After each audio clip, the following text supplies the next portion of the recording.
Discipline is a way of expression. Say you want to express your feelings in stone. Now, stone doesn't give way very easily. It's tough stuff. And so you have to learn the skill or the discipline of the sculptor in order to express yourself in stone. And so in every other way, whatever you do, you require a skill.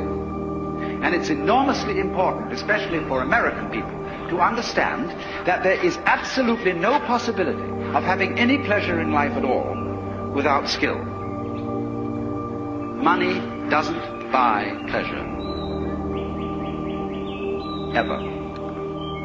Look, if you want to get stone drunk and go out and get a bottle of bourbon and down it, you can't do that except for people who have practiced the distiller's art. You can't even make love without art. Where I live in Sausalito, we have a harbor full of ever so many pleasure craft. Motor cruisers, sailing boats, all kinds of things. And they never leave the dock. All that happens with them is their owners have cocktail parties there on Saturdays and Sundays. Because they discovered, having bought these things, that the discipline of sailing is difficult to learn and takes a lot of time.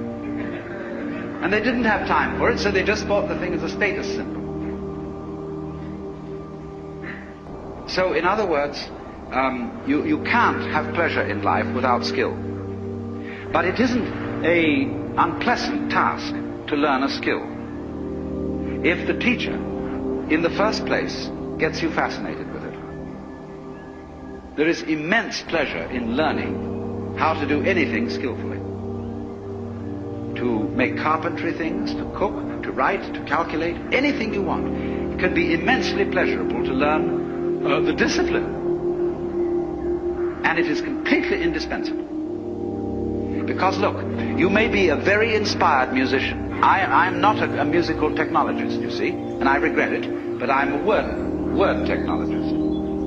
But I can hear in my head all kinds of symphonies and all kinds of marvelous compositions, but I don't have the technique to write them down on paper and share them with somebody else. Too bad. Maybe next time around.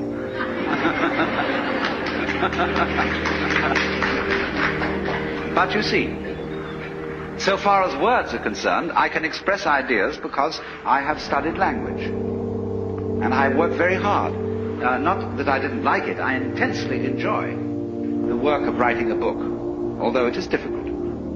But it's fascinating to say what can never possibly be said. So,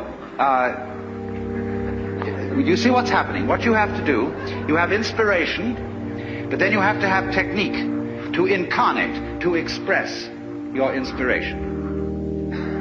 That is to say, to bring heaven down to earth, and to express heaven in terms of earth.